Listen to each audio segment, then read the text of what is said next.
But when I look back, my mind is like I have two minds or three minds.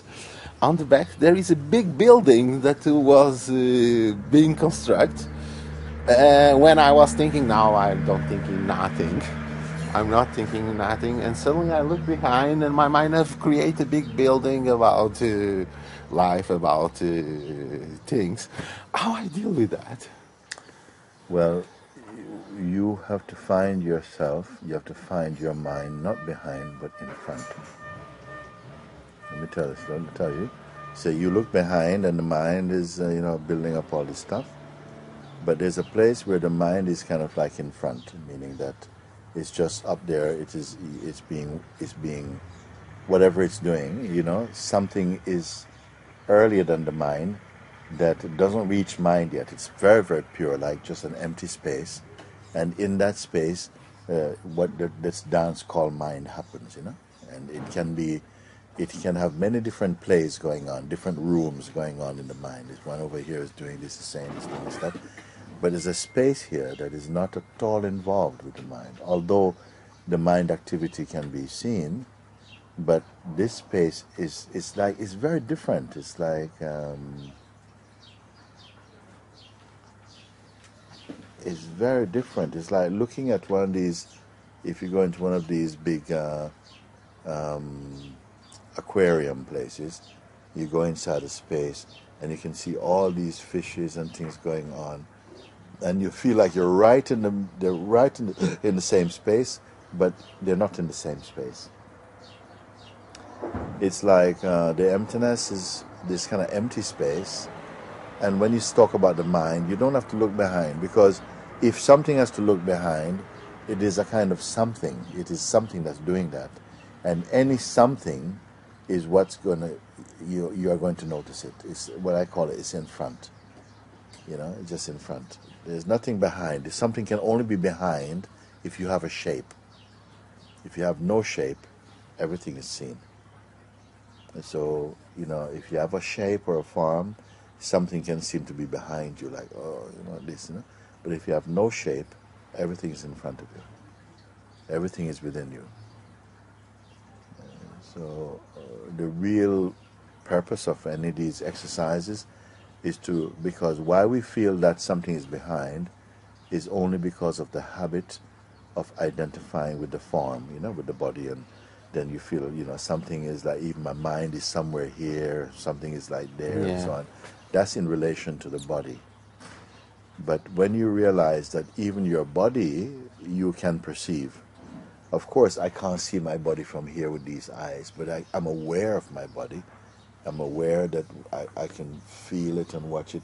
But when I call that it's in front, it means that all these experiences are taking place inside an intelligent space that just feels like it's empty. So everything is seen. Because we're not used to thinking like that, it feels like, whoa, that's very deep or something. But actually, it's very simple. And if you can see in this way, then you start to see that, wait a second, but whole of this world that I've been seeing from my childhood, everything, nothing actually touches me. If you come to see that you are that empty space, it's not something you have to imagine, actually. It is really like that, because even when you say something is behind, it is still an expression, it's still a feeling that's happening in an empty space, an empty intelligent space or something. And from this place, everything is appearing and disappearing. You got a headache, so, oh my God, I got this headache. Headache came, you were there before the headache came, it's present and it goes. And still the empty space is left. The empty space is always there. That emptiness, I'm saying empty space, but it's as best as I can use words, that emptiness is always there. The more you get used to it, because sometimes you think that you're looking at the empty, but actually you're looking from the empty, actually. And the more you get just, whoa, wait a second, my God. Like everything becomes like a tourist. Everything is a visitor. It's just a feeling, a thought, a sensation, imagination, memory. Everything is in front. Everything is perceived. Everything you perceive. And everything you perceive, it comes and goes.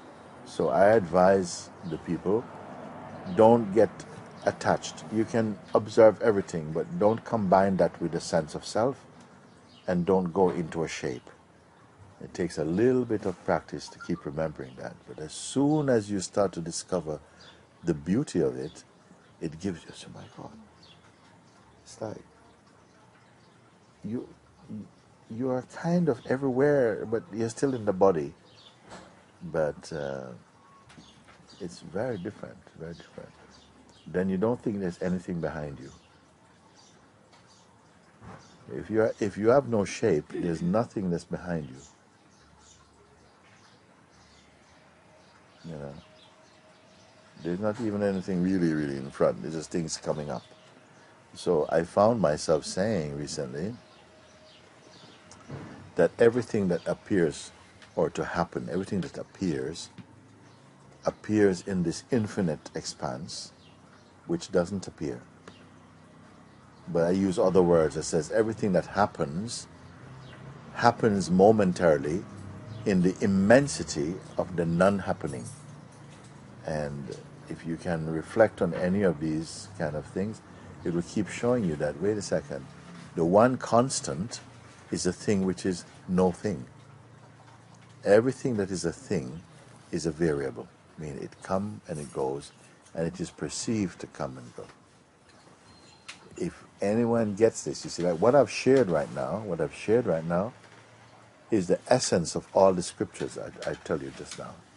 The essence of what the scriptures are trying to convey, the highest scriptures are trying to convey, I'm sharing with you right now what it is, the essence of it, so that it becomes your experience. Wow, you know, because most things are trying to tell you about something, a shape, a movement, something conceived to be, sort of entertaining or something, some kind of object, some kind of movement, some kind of thought, some kind of feeling, some type of experience. Everything in the world. Nothing talks about the nothing. Anything can only be anything, and everything can only be everything because they appear in the no thing. The no thing is the constant, including it is the constant of it. You are that actually. Everything that appears disappears. You are already here before something appear. You watch its appearance, and you watch its duration, and you watch its disappearance. You know, you're still here. Who are you? You see. So it's very, it's always been for myself, in order to understand things, to try and find the simplest way to see them. Because I find if it goes complicated, then it goes into what I call mind. Then the mind kind of thinks it understands something. But in the simplicity, you can actually find, wow, but it's simpler than simple, because I'm not creating. I'm not using imagination, so there's nothing being created. Just noticing and being clear as to what I'm noticing. And who is noticing also? When I say I am noticing, I'm speaking as the emptiness itself. In the emptiness of myself, I'm noticing all these things appearing. Even the idea of myself, I notice in my emptiness. Even the idea inside myself, about myself, is appearing in the emptiness. It appears and it disappears. I'm still here. So even without an idea about myself, I'm still here. This emptiness is not anybody's emptiness. Nobody can own it. It is this emptiness that is unchanging. In fact, it's not even emptiness. It's a good word. Emptiness is a good word. It's a very powerful word. Why? Because it's not a thing. No thing can be absolute. Everything is relative. It appears and disappears to the perceiver. who is this perceiver? Does the perceiver have a shape? Why we can't perceive the perceiver is because the ultimate perceiver has no shape. It is not any form. And the mind is not programmed to acknowledge something without form. You see? The mind is always is like the instrument for measuring change and to interpret, to translate, to imagine, to change, to project, to desire. It can function like that, but it needs something with quality to kind of measure and to play with. But it cannot do that with emptiness. In the emptiness, the mind vanishes, you see. Because he has no work to do. What can mind do with emptiness? So if you discover you are the emptiness itself, your mind cannot trouble you, you know. The mind can only trouble the idea you have of yourself. The idea you have of yourself is a thing. And if you believe in the idea you have of yourself, you become the idea you have of yourself, and then the mind can come and it can play with you. You're stupid, you didn't get it wrong, you're not good enough, and you missed out, you were born in the wrong place, and so then, and this is the idea of yourself, because you're emptiness. And emptiness take a shape, and that shape became a person. And the person is the one that becomes the victim of the mind. And the mind is telling you, but you didn't show up on time. No, you're not good enough. And yes, you got it wrong. And oh no, please help me. And so the idea you have of yourself is living the life based on ideas it has about itself. Watched from awareness, but not being aware that all this is appearing in awareness, and it has no fundamental reality. It has no fundamental reality. It's all just it's like trying to capture some incense smoke and try to show someone what it looks like. It's just momentary. This is what I've been trying to share for so long, but very few people get it, because we have an earlier concept that you're starting from the place of being an objective entity, and the objective entity is too dense. It is too complex to understand, to see something so simple. You see, this is why Papaji told me, if I will know the truth, I have to vanish. What he really meant is you have to be empty of you. But my mind is thinking abracadabra, but you had to be out of your way. You're standing in your own way. What it means, you've taken a shape. And by taking a shape, the goal is the shapeless. Only the shapeless sees everything. You see? And knows it is nothing.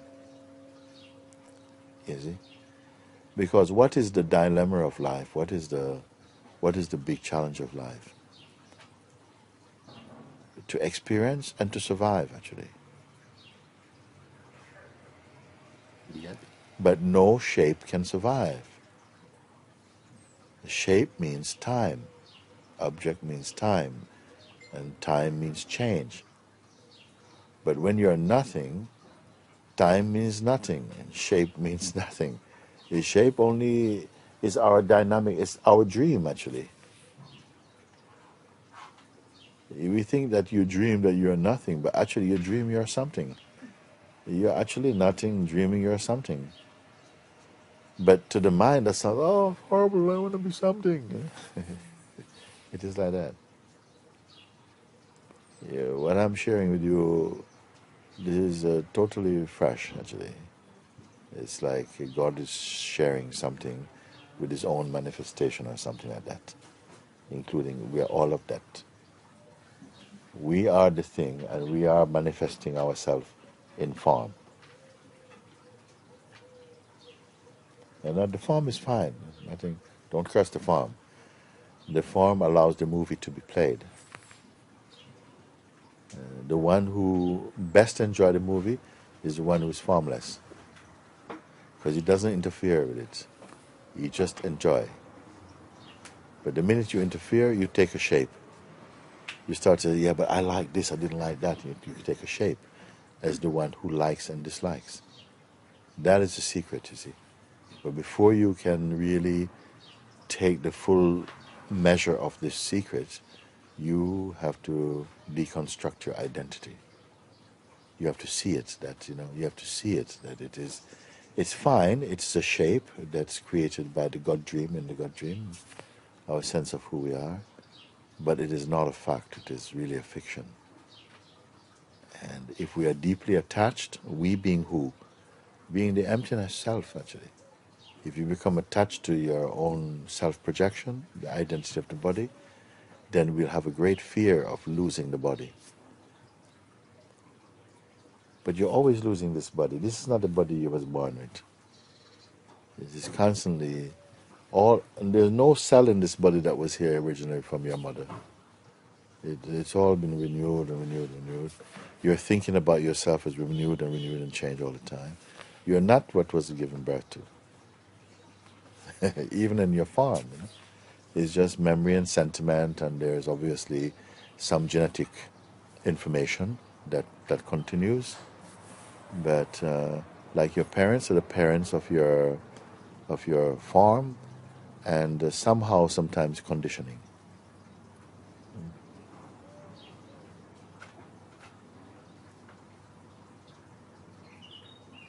When the parents first had the baby, were they expecting you particularly? So it's going to be a girl, but I don't know what it's going to turn out like. Nobody knows. How is it going to turn out? It's going to turn out like how it turns out any moment. It keeps changing, There's something inside that child entity that and growing, all that is aware of all these changes, it's aware of them, but it is not shaped by them. This is what the sages, they discovered that. Or rather, when they discovered that, they became sage. You can call it that.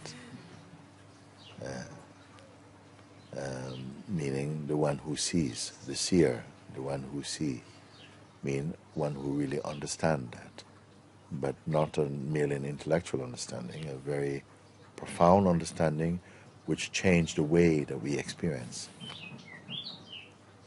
And everyone, it's the same, actually. The DNA of every form is an emptiness. It's not a fault, actually. It's a play. It's not a fault, it's a play. That just in the same way that all the beings who exist in the ocean are wet, all the beings who took form gets conditioned into believing that they are the form. It's just, nobody's to be blamed. There's no blame. It's an exercise. It's God's play. None of the beings can exist without the source. The source is the source playing.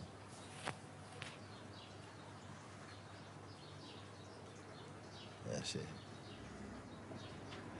Sometimes it may seem like, oh, but wow, this is really far out. I mean, how can I get to that place, where I am in the emptiness? And because you believe your thought that you are already apart from the emptiness, trying to get to emptiness. Whereas I see that, but that is the emptiness in which there's a thought, a dreamed self, saying, how can I return to the emptiness, being perceived in the emptiness, actually.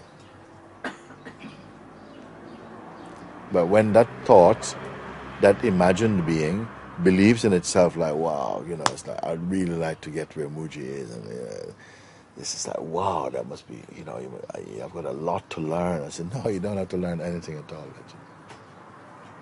But just this twist of consciousness or something, and you can more than accept this. It's not something just to accept. You'll see, and you'll be so happy. He said, but wait a second, nothing touched me. Only when I go into the shape, meaning that I take the idea of a self, then all these things I can write a biography about all my existence, and in this period of time this happened to me and it was so difficult, but I came through it, and thank God I got married and I met this person. I said, but for a sage, I said, it's okay, it's good, it's good. But none of that will go in deeply for them, because the world is made up of a matrix of so many different stories that don't really exist. They exist only inside your mind. And we are sharing some common matrix, where we are living in a conditioned matrix. So we have a culture that is based upon the I. The language of all the cultures is I am the body, I am this person. And that is the psychological, mental, emotional, physical, spiritual, you may say, currency that makes us transact by sharing our stories and interacting in the story. When you hear that it is all a dream, that's what I've been trying to explain. That it's just like we had moments like this yesterday when we are, you can touch your hand and feel, it feels nice, warm hands and stuff like that. But it's gone.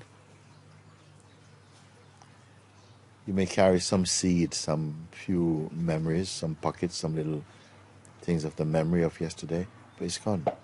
It's a huge metaphor and a huge truth in this.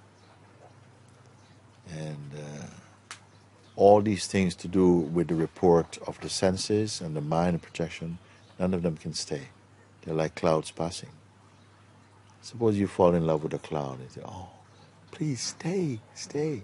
The others are going, but please stay. No, it has to go, it's gone. Even the idea we have of our life is a cloud passing in human time, passing. But that which is aware of the cloud changing, that is not a cloud. It's only from the emptiness. And what is the size of emptiness? What is the birth of emptiness? What is the destiny of emptiness?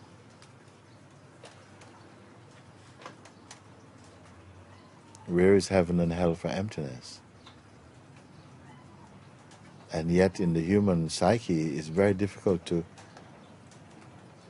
because a deep conviction is inside the human expression of consciousness that clings to the form, and the form becomes our blindness.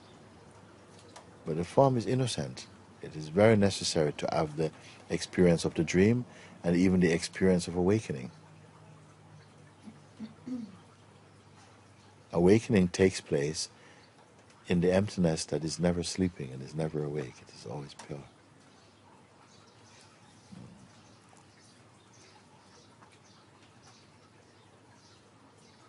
One also can hear this, and it's like they don't have to do anything with it. It's like a mirror that's just showing you yourself.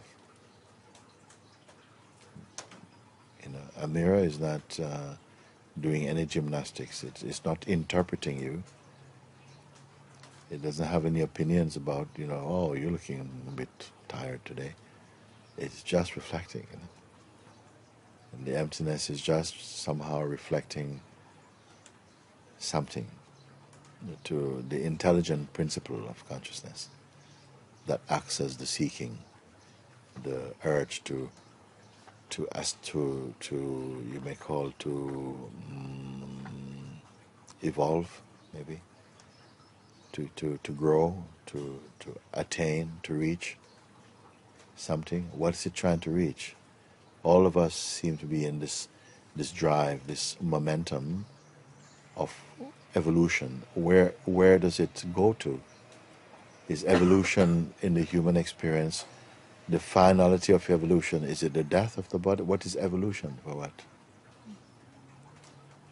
These things we can reflect on, and those who have understood, they introduce these reflections to help us. Where are you going?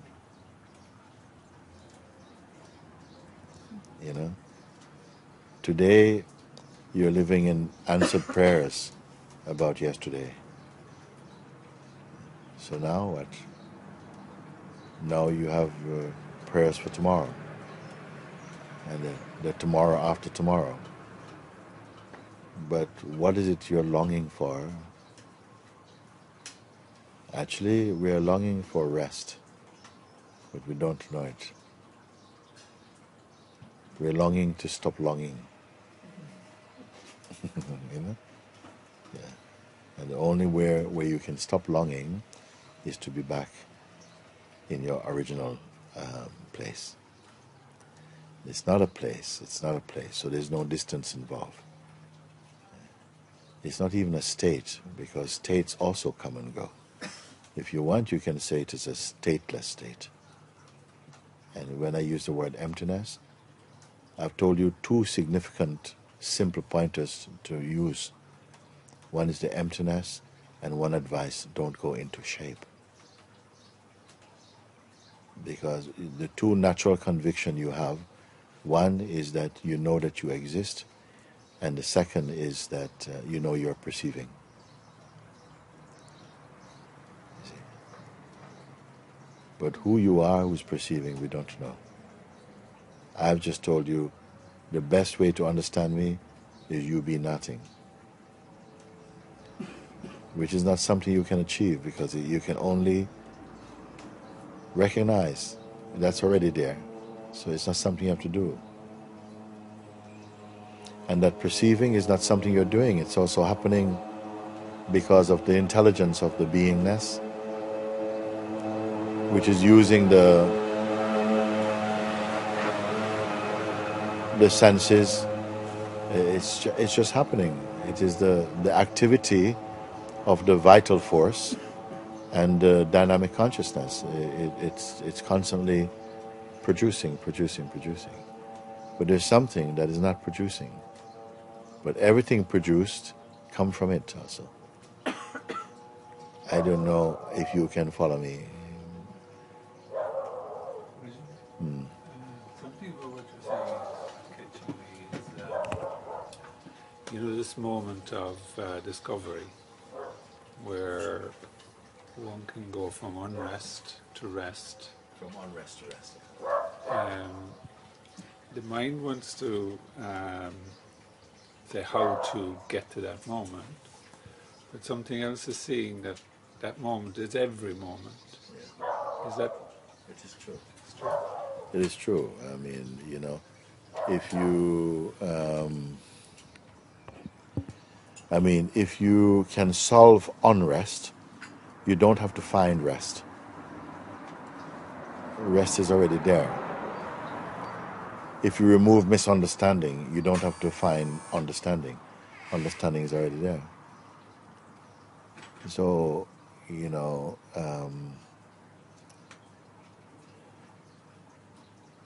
again, because we give so much importance to going to the belief in concepts also, which is unavoidable, because we already took the shape of one concept, the shape I am this person. I am this, but nobody knows what this is. We take it to be the body and our conditioning. But I am this, or I am that, or that I am, is not relating to the body and to the person. It's relating to that emptiness. That's simple language, you know. There are others who maybe describe this in much more complex way to try and bring. I think it's enough to say it's emptiness, actually. Beyond the concept of becoming empty, or even the concept of emptiness, it is there. It doesn't call itself emptiness.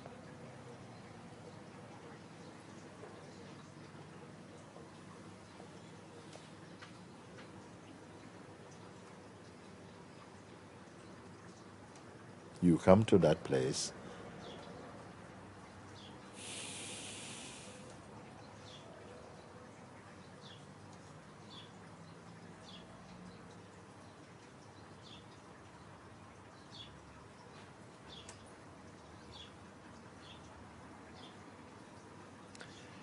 it is the only place where there is rest. Everything is rest a while.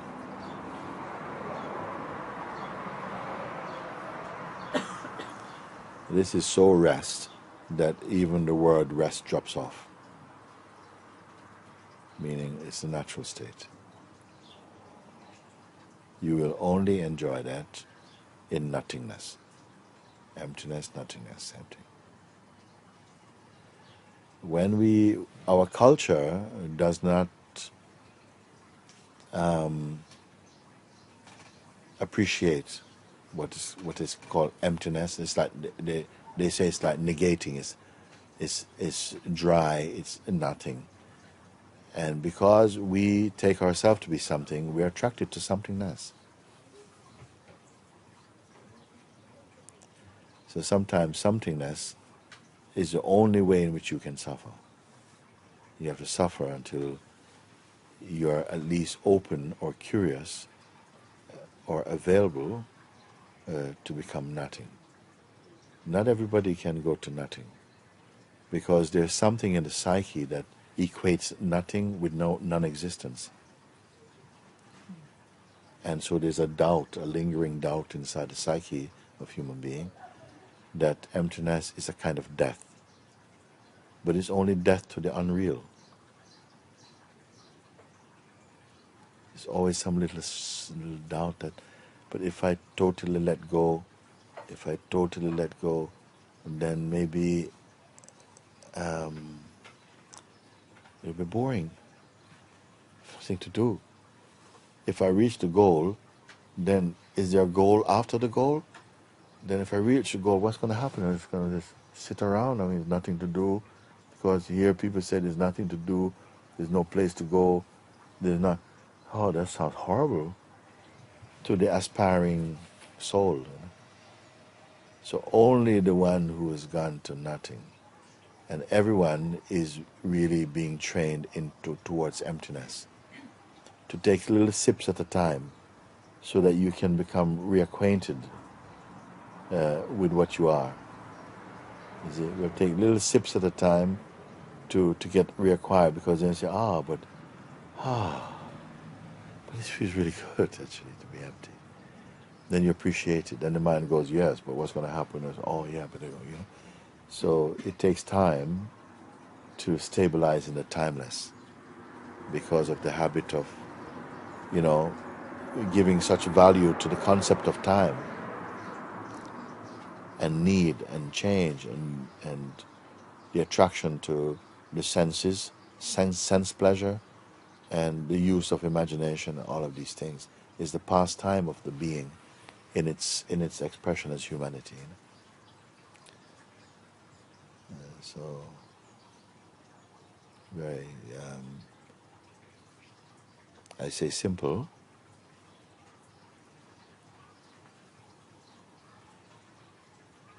and very quiet. Simple and silent. It's not excitement, it's not entertaining, it's total bliss. The bliss of being. It needs no story, it needs no challenges even. Only in the dynamic expression, when we took the darshan of an identity, then we are in the realm of the interrelated. And that's a very diverse field. When I gave the example or metaphor of this colorless light, or you may call it white light, I call it colorless light, that when it hits a prism, then it becomes visible light. It becomes the light of many colors, rainbow. The colorless one, the emptiness, you see, hits the prism, you see, of the dynamic consciousness, and suddenly all this comes into play. And everyone's experience is in a day all of this. You have to have a time when you go into total emptiness. But nobody includes that as part of the day. When you talk about your life, you don't include your sleep. Because human being wants activity. They relate activity. This thing happened. We are attached to happenings. But we don't see the happenings have no meaning without the non-happening. Without sleep, you have no life. And it shows that when you go to sleep, sometimes the mind is still there in the form of dreams. If your identity is too loud, then even you go to bed, you dream only, you don't get to deep sleep. When you're in deep sleep, nothing touch you. The deep sleep is a metaphor. It is not what the self is. It's just a metaphor in the dynamic arena to give you a sense of something to ponder and to reflect upon. You know? So you come to find the thing which is indescribable. Emptiness is a word. You know? What is the content of emptiness? What is the history of emptiness? What is the religion of emptiness? What is the agenda of emptiness? What is the agenda of emptiness?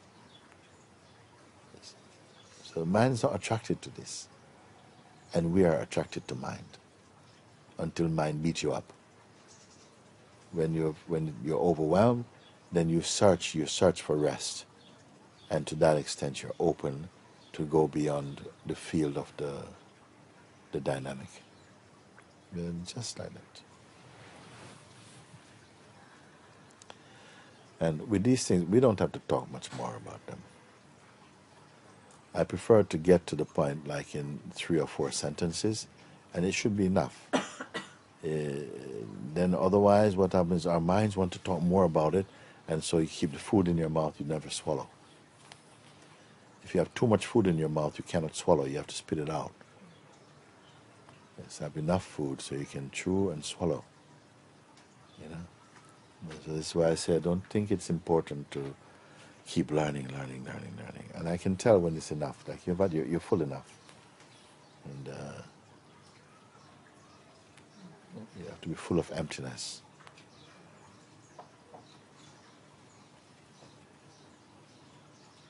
Okay.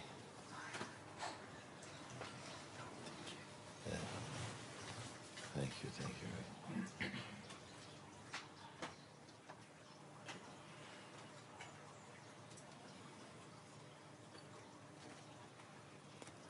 One last thing, you see, just to remind you not to be afraid, because in the emptiness, your powers are much more diverse.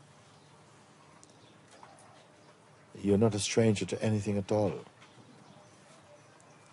But as soon as you become something, you become sort of conditioned. And you have to relate to things within the groove of your conditioning. If you stay shapeless, so you can relate to everything. It's such a wonderful discovering, you know. And it is never boring. Except if you let the mind come and says, you know, but it's a bit boring. And then that's belief. So you always have to somehow have to use your discernment sometimes to just, you know, to discern between the serpent's voice and your natural knowing. And that exercise is very, very good, because gradually you come to just to detect it so quickly. You know? And if you catch him quickly, after a while he gives up. Like, it won't come. It won't come. He will only come if it can be hidden.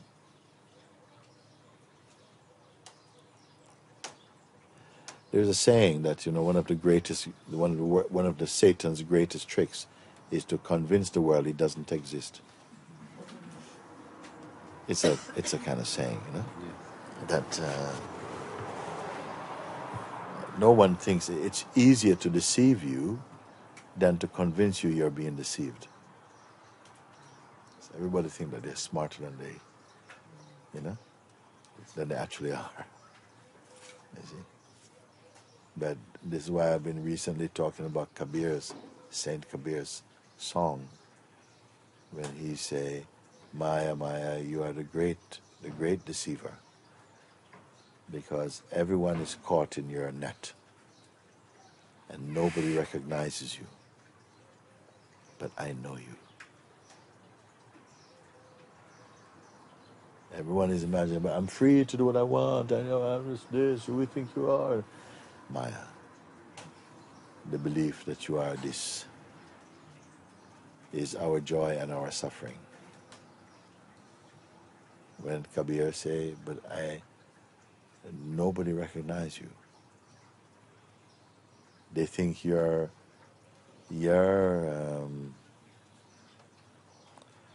spell, they believe is their wisdom.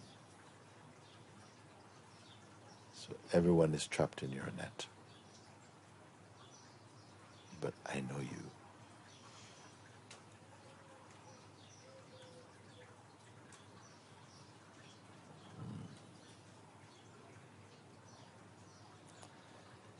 Good, good, good. Is this what we came here for today? Yes. Oh, okay.